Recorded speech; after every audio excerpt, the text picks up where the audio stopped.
கர்த்தருடைய நாமத்துக்கு மகிமை உண்டாவதாக. கர்த்தருக்குள் அருமையானவர்களே, உங்கள் அனைவருக்கும் கர்த்தராகிய இயேசு கிறிஸ்துவின் நாமத்தினாலே வாழ்த்துகிறேன், ஆசீர்வதிக்கிறேன். அருமையானவர்களே, இந்த நாள் நம்முடைய இந்திய தேசத்துக்கு மிகவும் ஒரு சிறப்பான ஒரு நாள். 80வது சுதந்திர தினத்தை இந்திய தேசம் மட்டுமல்ல, இந்திய மக்கள் எங்கெல்லாம் உலகத்திலே பரவி இருக்கிறார்களோ அந்த இடத்திலெல்லாம்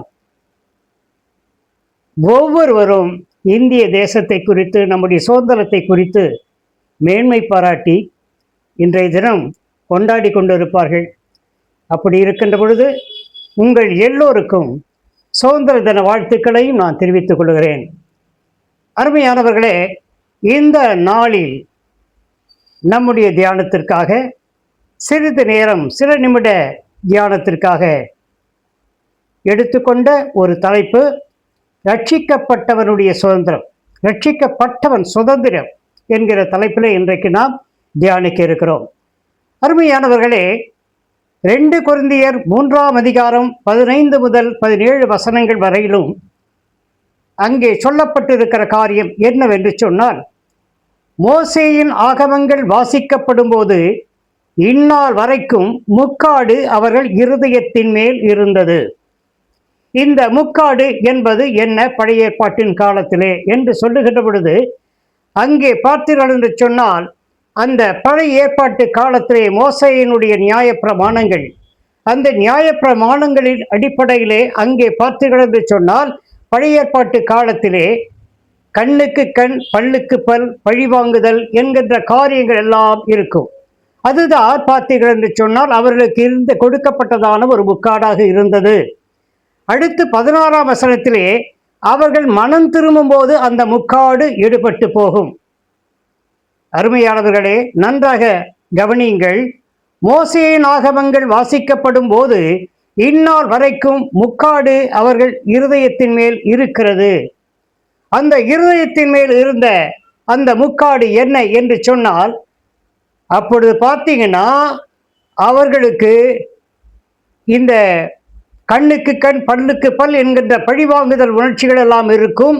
அப்படி அவர்கள் செய்கின்ற பொழுது ஆசாரியனிடத்திலே அவர்கள் தங்களை போய், நான் இந்த குற்றத்தை சொல்லி செய்துவிட்டேன், இந்த கொலையை செய்துவிட்டேன், இந்த இரத்தப்பழி இருக்கிறது, அதற்காக பரிகாரமாக நீங்கள் என்ன கேட்கிறீர்கள் என்று சொல்லுகின்ற பொழுது இளங்காலை, ஆட்டுக்கடா, புறா குஞ்சி என்று இப்படிப்பட்டதான பலிக்கான மிருகங்களை, பறவைகளை அவர்கள் கொடுக்க சொல்லுவார் அந்த ஆசாரியன்.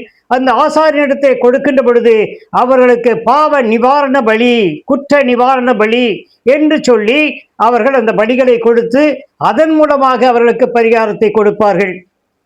ஆனால் 16ஆம் வசனத்திலே சொல்லப்படுவது என்னவென்று சொன்னால், அவர்கள் மனம் திரும்பும் போது அந்த முக்காடு எடுபட்டு போகும். அந்த மனம் திரும்புதல் எப்பொழுது வருகிறது என்று சொன்னால், புதிய ஏற்பாட்டின் காலத்தில் இயேசு கிறிஸ்து இந்த உலகத்துக்கு வந்த பிறகு மனுஷனுக்கு பாவ மன்னிப்பை கொடுத்து, பாவ மன்னிப்புக்கான மனம் திரும்புதலுக்கேற்ற கனிகளை கொடுக்கும்படியான ஒரு ஆசீர்வாதத்தை அவர் வழங்கி அதன் மூலமாக ரட்சிப்பை கொடுக்கிறார். அதைத்தான் 17ஆம் வசனத்திலே பார்க்கிறோம். கர்த்தரே ஆவியானவர், கர்த்தருடைய ஆவி எங்கேயோ அங்கே விடுதலையும் உண்டு. 16ஆம் வசனத்திலே மனம் திரும்பும் போது அந்த முக்காடு எடுபட்டு போகும். எந்த முக்காடு? பழைய ஏற்பாட்டு காலத்திலே அவன் என்ன தவறு பண்ணாலும் ஆசாரியர் அதற்கு பார்த்தீங்கன்னா ஒரு இளங்கன்றையோ, ஆட்டுக்குட்டியையோ, புறா குஞ்சுகளை கொண்டு வந்து அதனுடைய ரத்தத்தை தெளித்து அதன் மூலமாக பரிகாரம் தேடுவது. ஆனால் இந்த புதிய ஏற்பாட்டின் காலத்தில் இயேசு கிறிஸ்து வந்த பிறகு அவரே நமக்கு பரிகாரியாக இருந்து, கிருபாதார பலியாக இருந்து அவர் நம்மை மீட்டுக் கொள்வதற்காக அந்த முக்காட்டை நீக்கினார். அருமையானவர்களே, நன்றாக சிந்தியுங்கள். ஏனென்று சொன்னால், கர்த்தரே ஆவியானவர், கர்த்தருடைய ஆவி எங்கேயோ அங்கே விடுதலை உண்டு. நன்றாக கவனியுங்கள். கர்த்தரே ஆவியானவர், ஆண்டவர் தான் ஆவியானவர். ஆவியான தேவனை நாம் வணங்கி கொண்டிருக்கிறோம்.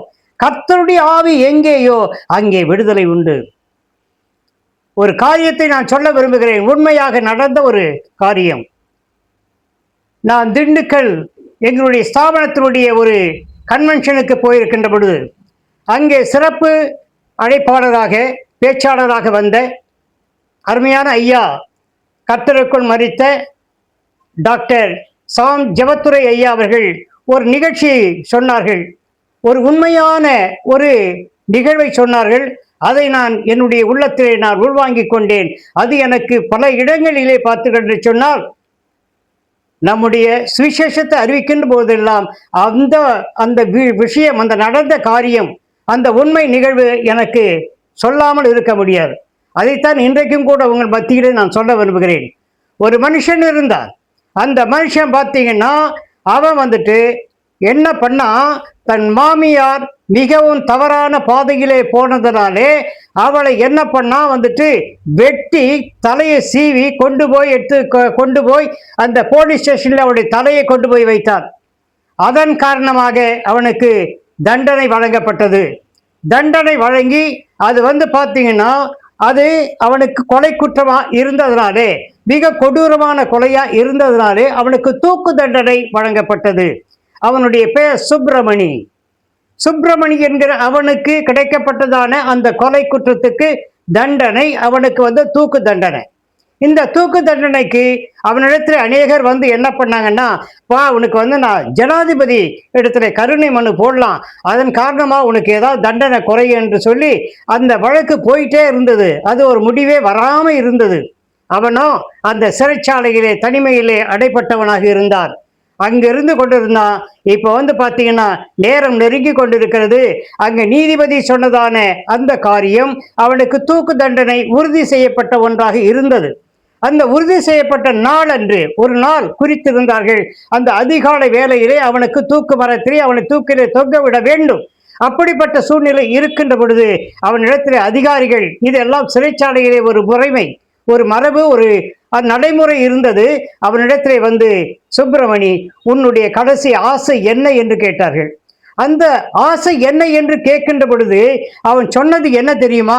நீங்களே அதிர்ச்சி அடைந்து விடுவீர்கள். எனக்கும் முதலாக கேட்கின்ற பொழுது அது அதிர்ச்சியாகத்தான் இருந்தது. அருமையானவர்களே, அவன் கேட்டான். என்ன கேட்டான் ஆசைன்னு சொன்னான், எனக்கு ஒரு ஆசை உண்டு. என்ன சொல்லுப்பா, நாங்க நிறைவேற்றி வைக்கிறோம். போங்க, போயிட்டு என் மாமியாரை எங்க புதைச்சிங்களோ அந்த புதைச்ச இடத்துல இருந்து அந்த பாடியை கொண்டு இங்க வைங்க. என்கிட்ட ஒரு பெரிய பட்டா கத்தியை கொடுங்க. நான் அவளை சிறுக சிறுக வெட்டி, சந்து சந்தா வெட்டி வெட்டி வெட்டி வெட்டி வெட்டி அவளை தூளாக்கணும். எனக்கு அதுதான் ஆசை, கடைசி ஆசை. நிறைவேற்றுவீங்களான்னு கேட்டான். எல்லாரும் அதிர்ந்து போனாங்க. அப்பா, அவளை இது பண்ணிட்டு புதைச்சி எவ்வளவோ நாட்கள் ஆகி போச்சு, நாட்களான காலங்கள் மாறி போச்சு. அப்படி இருக்கின்ற பொழுது என்ன பண்றது, எனக்கு இப்போ ஒன்றும் பண்ண முடியாதே அப்படின்னு சொல்லும் போது பார்த்தீங்கன்னா, அப்போ எனக்கு ஆசை அதுதான். சரி, நாளைக்கு உனக்கு தூக்கு தண்டனைப்பா, இன்னைக்கு உங்கள் ஆசையை நிறைவேற்ற முடியாதுன்னு சொல்லிட்டு போயிட்டாங்க. அந்த நேரத்தில் தான் இங்கே ஐயா சாம் ஜெபத்துரை அவர்கள் அந்த ஜெயிலுக்குள்ள சிறை கைதிகள் மத்தியிலே ஊழியம் செய்யக்கூடியவர் அங்கே போறார்.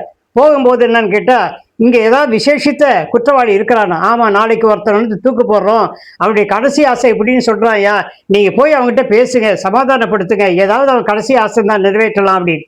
அப்போ இவர் போகிறார். போனது என்ன பண்ணார், நம்ம மோசமானவன், கொஞ்சம் பார்த்து நடந்துங்கன்னு போகிறார். போயிட்டு அவங்ககிட்ட அன்பாக பேசுகிறார். முதல்ல அவன் ஊன்னு கத்தலாம். அதுக்கப்புறம் ஆண்டவருடைய அன்பை குறித்து சொல்கிறார். ஒரு மனுஷன் இந்த உலகத்துல இருக்கிற வரைக்கும் ஒரு குறிப்பிட்ட வயசு வரைக்கும் இருக்கிறான். இவன் மரித்து போனா எங்கே போவான்?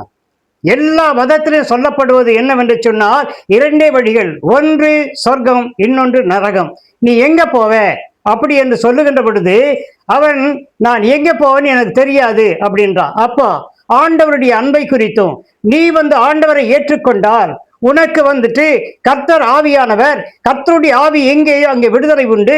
நீ ஆண்டவரை ஏற்றுக்கொள், கண்டிப்பாக நீ ரட்சிக்கப்படுவாயானால் நீ சொர்க்கத்துக்கு போவ. இல்லைன்னா பார்த்தீங்கன்னா நீ எங்க போவ, நீ நரகத்துக்கு போவ. நீ இங்கதான் நரக வேதனை அனுபவிக்கிற, அங்கேயும் நரக வேதனை அனுபவிக்கணுமா என்று கேட்கின்ற பொழுது அவன் மனம் மாறுகிறான், இயேசுவை ஏற்றுக்கொள்கிறான், ரட்சிக்கப்படுகிறான். ரட்சிக்கப்பட்ட பிறகு அவன் என்ன நடந்தது என்று சொன்னால், மறுநாள் காலையிலே அவன் மிகவும் சந்தோஷமா சொல்றான், ஐயா, இனிமே எனக்கு கவலை இல்லை, நான் ஆண்டவரை ஏற்றுக்கொண்டேன், நான் கண்டிப்பா பரலோகத்தில் நான் பிரவேசிப்பேன், நான் தேவனிடத்தில் இருப்பேன் என்று சொல்லி சந்தோஷமாக சொல்லுகிறான். அன்றைக்கு நல்லா சாப்பாடு கொண்டு வாங்கன்னா நல்ல சாப்பாடு கொடுத்தாங்க. எல்லாம் நல்லா நிம்மதியாக தூங்கினான். அதிகாலையில் அவனை எழுப்புறாங்க. எழுப்பி அவனுக்கு என்ன குளிப்பாடி நல்லா ஷேவெல்லாம் பண்ணிட்டு குளிக்க வச்சு எல்லாத்தையும் ட்ரெஸ் எல்லாம் போட்டு என்ன பண்ணாலும் தூக்கு மேடைக்கு அழைச்சிட்டு போகிறாங்க. தூக்கு மேடைக்கு போகிறான். தூக்கு மேடைக்கு போகும்போது பார்த்தீங்கன்னா அங்கிருந்து சூப்பரண்ட் ஓடி வரார்.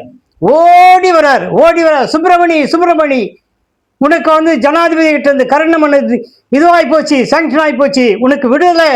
நீ ஏற்கனவே அனுபவிச்ச நாட்கள் எல்லாம் உனக்கு அந்த இந்த தண்டனை காலமா இது பண்ணிட்டாங்க. உனக்கு தூக்கு தண்டனை ரத்தாகி போச்சு. நீ யூ ஆர் சேவ்டு அப்படின்னா அவனுக்கு ஆச்சரியமாய் போச்சு. என் கர்த்தர் இதை செய்தார் என்று. பாருங்க, எதனால? கர்த்தரை ஆவியானவர், கர்த்தருடைய ஆவி எங்கேயோ அங்கே விடுதலை உண்டு. அவன் ஆண்டவரை ஏற்றுக்கொண்டார். கர்த்தருடைய ஆவியானவர் அவனோடு கூட இருந்தார். அப்படி அவனுக்கு ஒரு பெரிய விடுதலை கொடுத்தார். இன்றைக்கு அதை கேட்டுக்கொண்டிருக்கிற அருமையான தேவ ஜனமே, அருமையான சகோதர சகோதரிகளே, உங்களுக்கும் கூட இன்றைய தினம் கர்த்தர் உங்களுக்கு விடுதலை கொடுக்க தயாராக இருக்கிறார். நீங்கள் பார்த்தீங்கன்னா நீங்க ஆண்டவரை ஏற்றுக்கொள்ளுங்கள். ஆண்டவருடைய அன்பிலே வாருங்கள். ஆண்டவரிடத்தில் உங்களுடைய பாவங்களை எல்லாம் நீங்கள் அறிக்கையிட்டு தேவனை ஏற்றுக்கொள்ளுங்கள். அப்பொழுது உங்களுக்கு விடுதலை கிடைக்கும், ரட்சிப்பு கிடைக்கும். கர்த்தர் இந்த வார்த்தைகளை ஆசீர்வதிப்பாராக. ஆமென்.